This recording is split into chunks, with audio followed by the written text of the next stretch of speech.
brûlé avant la fondation du monde.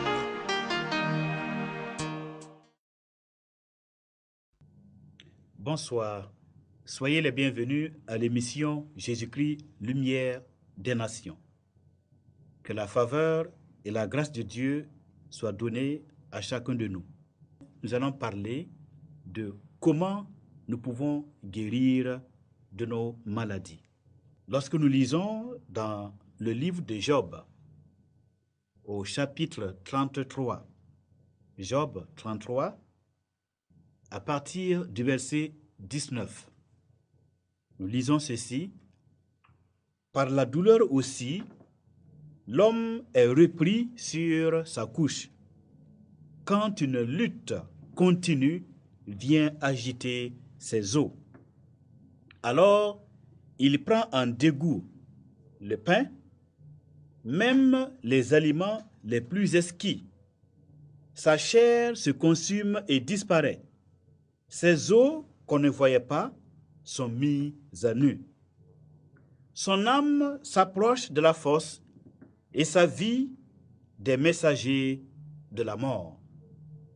Mais s'il se trouve pour lui un ange intercesseur, un d'entre les 1000 qui annonce à l'homme la voie qu'il doit suivre, Dieu a compassion de lui et dit à l'ange, « Délivre-le, afin qu'il ne descende pas dans la fosse.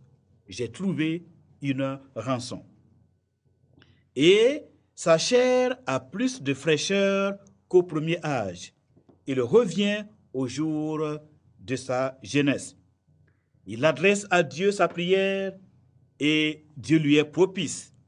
Dieu lui laisse voir sa face avec joie et Dieu lui donne son innocence. Il chante devant les hommes et dit, « J'ai péché, j'ai violé la justice et je n'ai pas été puni comme je le méritais. Dieu a délivré mon âme pour qu'elle n'entre pas dans la fosse et ma vie s'épanouit à la lumière. » Voilà tout ce que Dieu fait 2 fois, 3 fois avec l'homme pour ramener son âme de la fosse, pour l'éclairer de la lumière des vivants. Amen. Eh bien, cette parole des Saintes Écritures nous donne plusieurs enseignements. Le premier enseignement, dans le verset 19, le premier, il est dit, « Par la douleur aussi, l'homme est repris sur sa couche. » La douleur vient comme un message de Dieu adressé à celui qui souffre. La douleur a son effet, a son utilité, la douleur a sa mission, son rôle à jouer dans la vie de l'homme. Et bien souvent, Dieu envoie cette douleur dans l'homme. Et alors, une lutte continue vient agiter cette personne.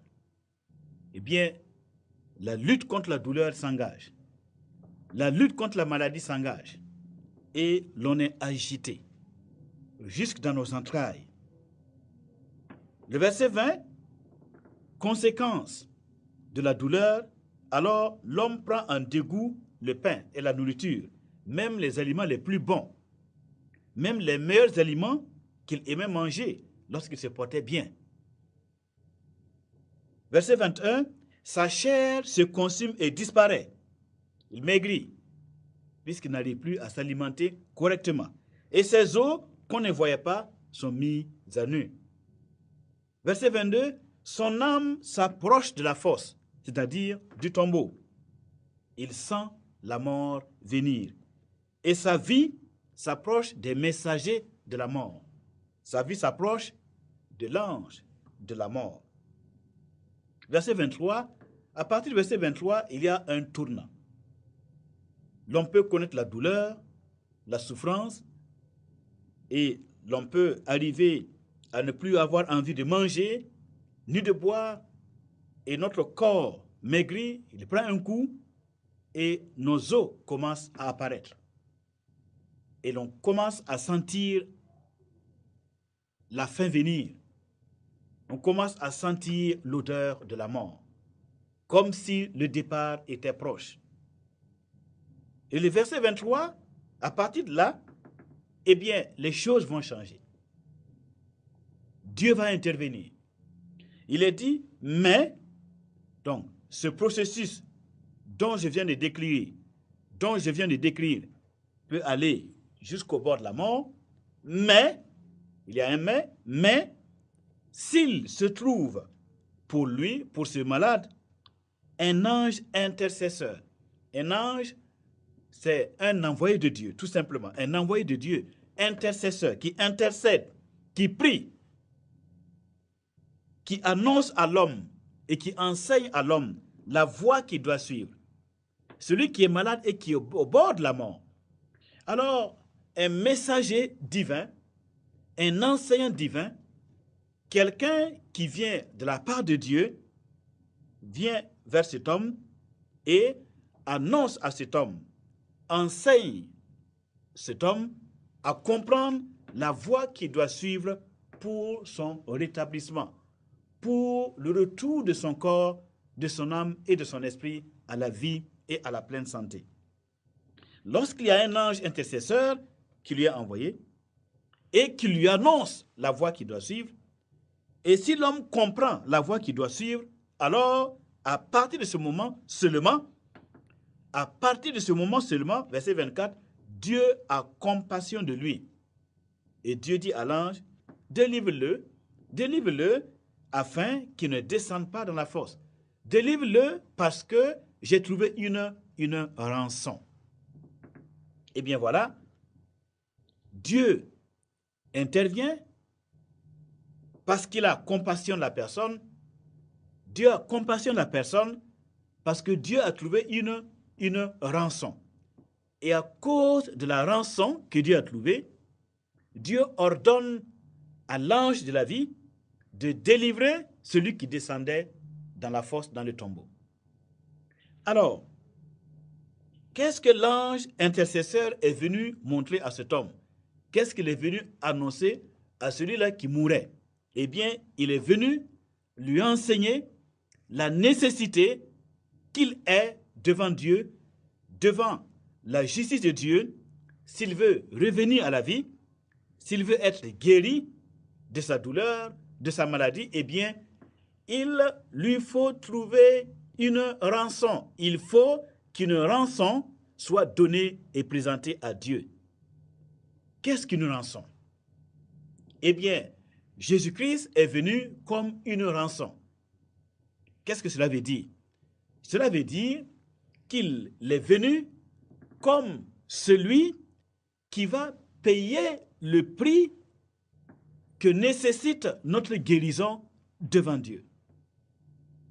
Pour obtenir la guérison, pour que Dieu intervienne par son pouvoir miraculeux pour restaurer le corps malade, eh bien, il y a un prix à payer à Dieu, et ce prix, c'est ce qu'on appelle la rançon. Un prix payé. Et ce prix payé, eh bien, la Bible nous présente Jésus comme étant celui qui vient payer le prix de la rançon pour permettre à Dieu d'écouter nos prières et de nous délivrer chaque fois que nous sommes atteints de la maladie et que nous voulons l'intervention de Dieu pour guérir. Il y a un prix que Jésus a déjà payé, et à cause de Jésus, qui est la rançon, Dieu dit, j'ai compassion de cet homme, j'ai trouvé une rançon. Et alors, il ordonne à l'ange de la vie, il ordonne à l'ange de délivrer l'homme. Et alors, à partir du verset 25, cet homme ayant été délivré, Dieu ayant ordonné sa guérison, il est dit, et sa chair a plus de fraîcheur qu'au premier âge. La restauration. Même son corps, qui était affaibli, qui était meurtri, eh bien, Dieu va donner de la fraîcheur et de la vigueur à ce corps. Et ce corps revient au jour de sa jeunesse. Et alors, étant rétabli et restauré, étant guéri, à cause de la rançon qui a été donnée à Dieu, eh bien, cet homme, au verset 26, il adresse à Dieu sa prière. Et alors, Dieu lui est favorable. Dieu lui est propice. Et Dieu lui laisse voir sa face avec joie. Dieu le déclare innocent. La rançon est ce que Dieu attend, c'est ce qu'il demande pour nous guérir et pour nous déclarer innocents. Alors, ceux d'entre nous qui comprenons comment fonctionne la justice de Dieu, eh bien, il est dit que l'Éternel, notre Dieu, est un Dieu miséricordieux. Il est lent à la colère. Il est riche en bonté. Il pardonne l'iniquité, le péché, et il pardonne la rébellion de l'homme contre lui. Mais il ne tient pas le coupable pour innocent. Celui qui est coupable, celui qui a violé la justice de Dieu, Dieu ne le déclare pas innocent. Dieu déclare qu'il est coupable.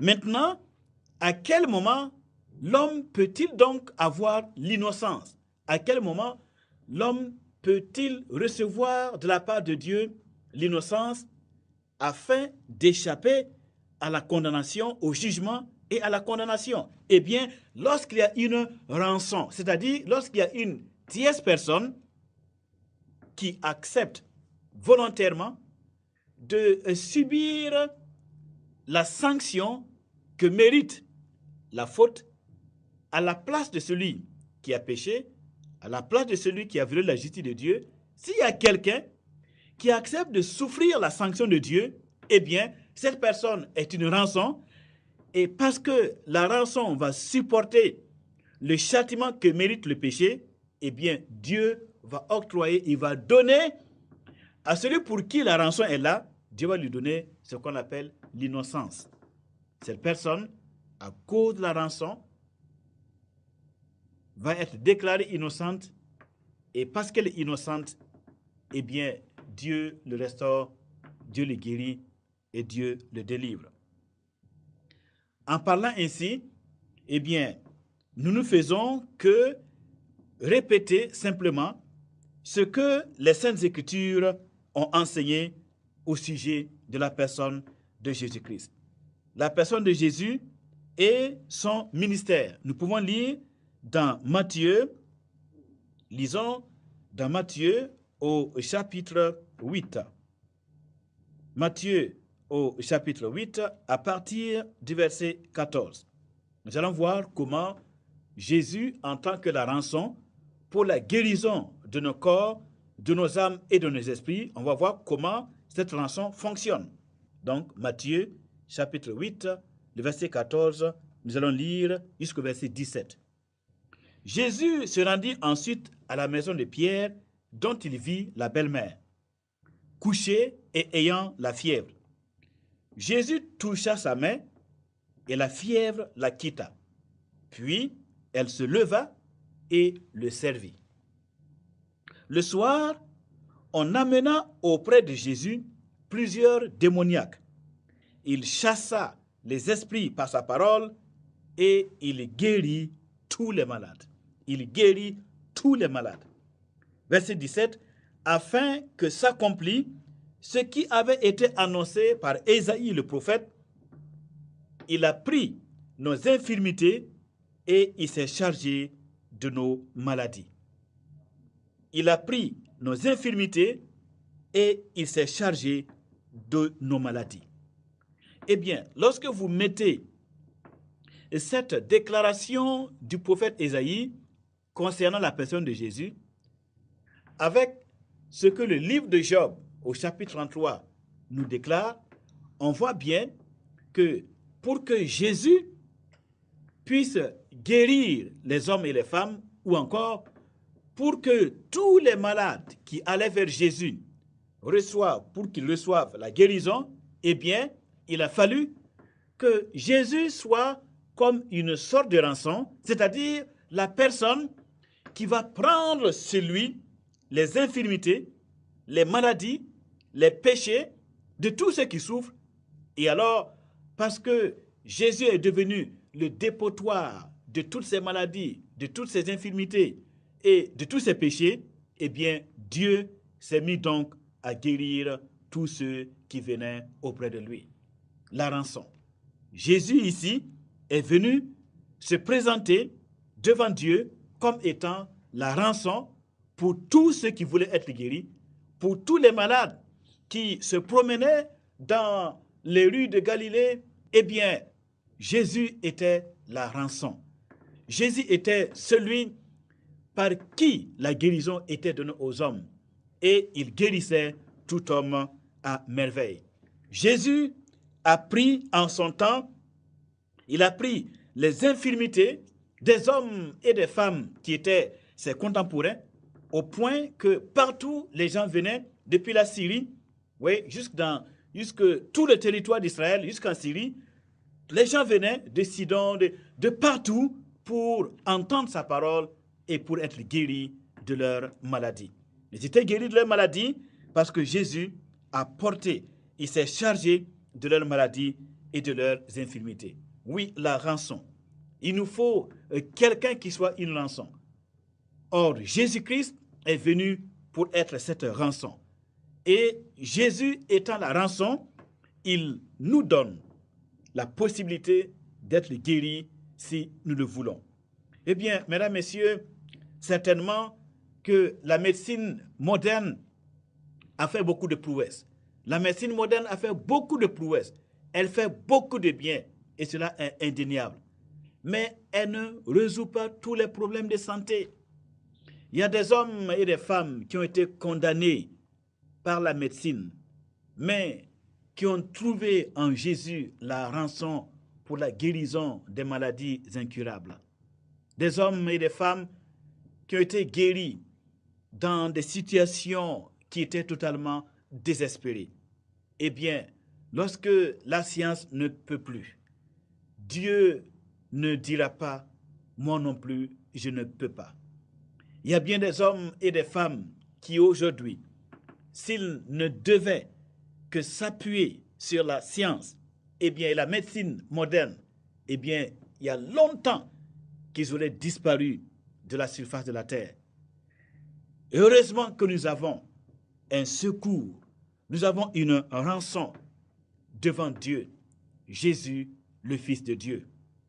Et chaque fois qu'un homme, chaque fois qu'une femme se trouve dans une situation où il n'a plus d'appui à droite, il n'a plus d'espérance à gauche, et qu'il est abandonné de tout, qu'il n'y a plus d'autre situation, eh bien, il peut lever les yeux vers le Dieu des cieux et lui dire, « Seigneur, y a-t-il pas possibilité d'une rançon pour moi, pour que je vive?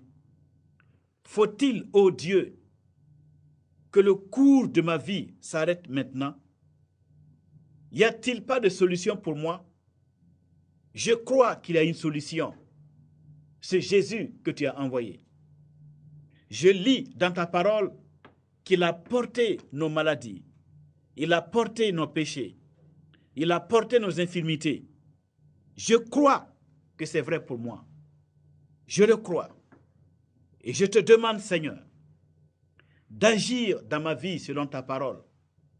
Je te demande, Seigneur, d'agir dans mon corps malade, dans mon corps meurtri.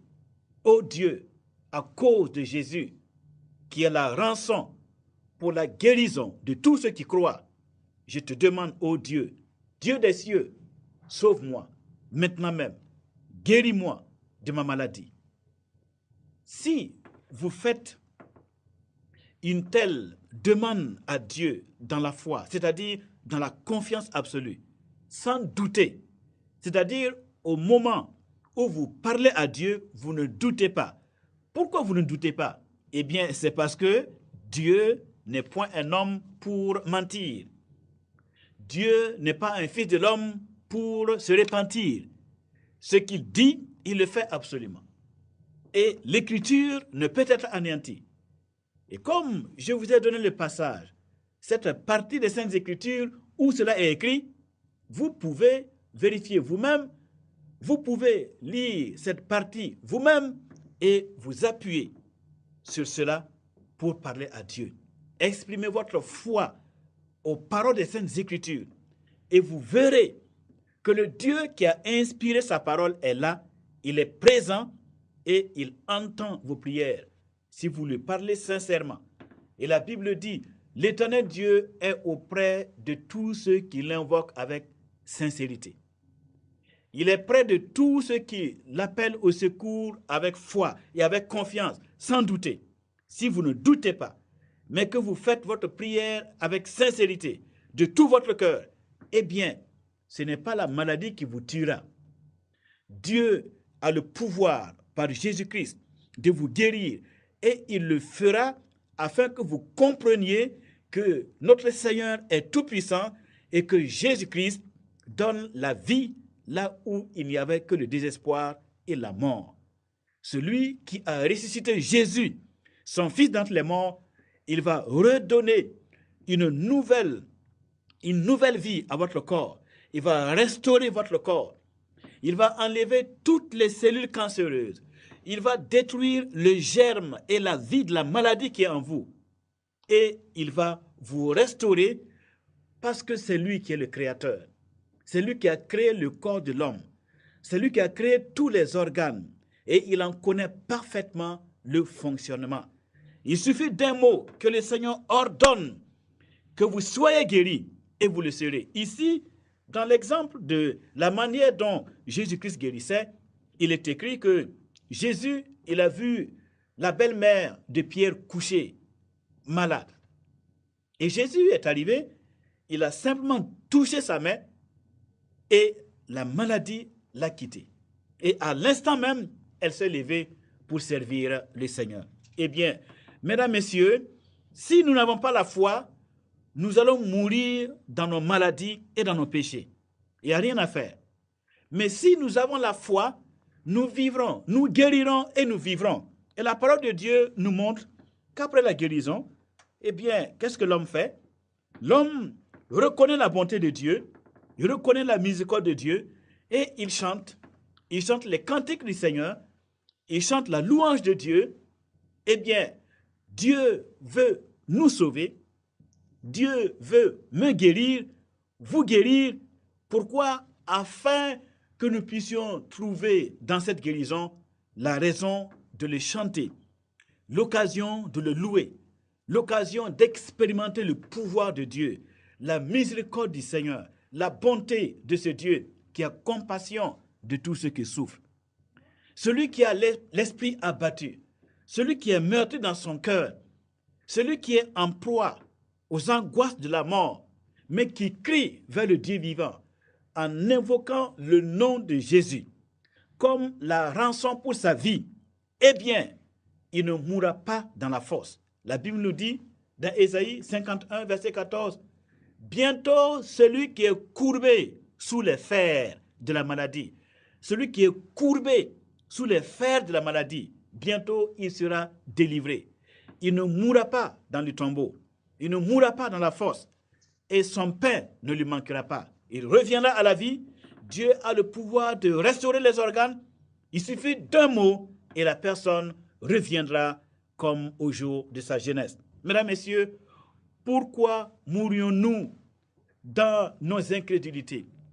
Pourquoi serez-vous incrédules au sujet des paroles du Seigneur, des paroles de grâce, des paroles de restauration, des paroles de guérison, et vous allez mourir avant le temps?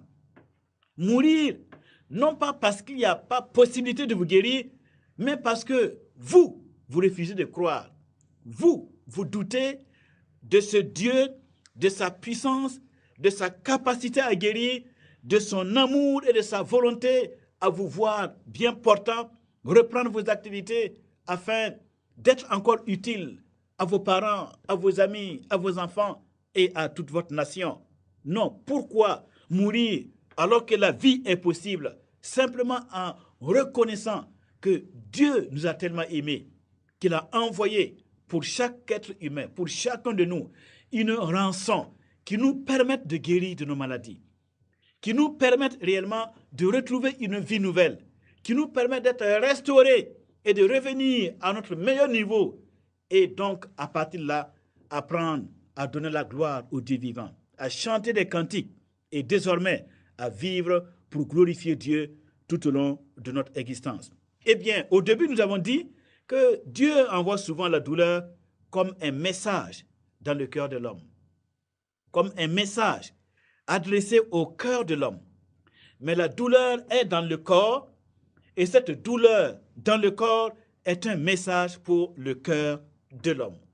Pour atteindre le cœur de l'homme, pour toucher le cœur de l'homme, pour déchirer le voile, l'obscurité qui est posée sur le cœur des hommes, eh bien, Dieu souvent passe par la douleur, et alors, dans la douleur, l'homme réfléchit à ses voies. Il réfléchit à ses voies et il voit que c'est une grande perte que de souffrir et de mourir sur cette terre sans avoir goûté à la bonté et à la miséricorde de notre Dieu. Il comprend que la vie, si elle doit se terminer sans la bonté et l'amour de Dieu, la vie ne vaut pas la peine d'être vécue. Et l'homme comprend qu'il lui faut adresser une prière sincère au Dieu de la vie, qui est le Dieu d'Israël, qui a envoyé son Fils Jésus-Christ. Ce que Dieu veut, c'est que nous comprenions qu'il est l'auteur de la vie et que rien ne lui est impossible, que toutes choses lui sont possibles. Contrairement à ce que beaucoup de gens pensent, toutes choses sont possibles à ceux qui croient. Toutes choses, je dis bien, en accord avec les Saintes Écritures, toutes choses sont possibles à tous ceux qui croient que tout est possible. Dans l'état où vous vous trouvez, quelle que soit votre maladie, ou quelle que soit la situation qui vous oppresse, qui vous écrase, eh bien, toutes choses vous sont possibles si vous avez la foi. Or, la foi, c'est un don de Dieu. La confiance que vous devriez placer dans ce Dieu vivant, Jésus-Christ, eh bien, c'est un don de Dieu. Ce Dieu, Jésus-Christ, est venu pour vous donner la foi en lui, la foi au Dieu vivant, pour que dans toutes les situations, que ce soit la maladie ou que ce soit une autre situation difficile, par la foi, vous soyez totalement et entièrement guéris et délivrés. Laissons ceux qui veulent vivre s'approcher du Fils de Dieu, qui est la rançon de tous. Laissons-les s'approcher du Fils de Dieu. Nous avons rencontré plein d'hommes et de femmes qui empêchent les autres de croire, même dans leur situation de maladie. On a tout essayé. On a fait les sacrifices. On a fait tout ce qu'il fallait faire. Et les personnes sont toujours en train de souffrir et leur vie descend doucement vers le séjour des morts. Et l'on continue de les empêcher d'invoquer le nom, le seul nom qui peut guérir, le seul nom qui peut détruire la maladie à n'importe quel stade, le seul nom qui peut détruire les cancers, les hémorroïdes, toutes les maladies que nous connaissons dans ce monde. Et beaucoup d'hommes et de femmes sont morts, disons, un peu cadeau. C'est-à-dire qu'ils auraient pu ne pas mourir. S'ils avaient eu la foi, je vous assure qu'aujourd'hui, ils seraient encore vivants parmi nous, parce que toutes choses sont possibles à celui qui croit en Jésus-Christ, à celui qui croit qu'avec Jésus, tout est possible, et à celui qui s'appuie sur Jésus comme étant la rançon que Dieu lui demande, que Dieu lui exige, qui met sa confiance en lui, qui prie de tout son cœur.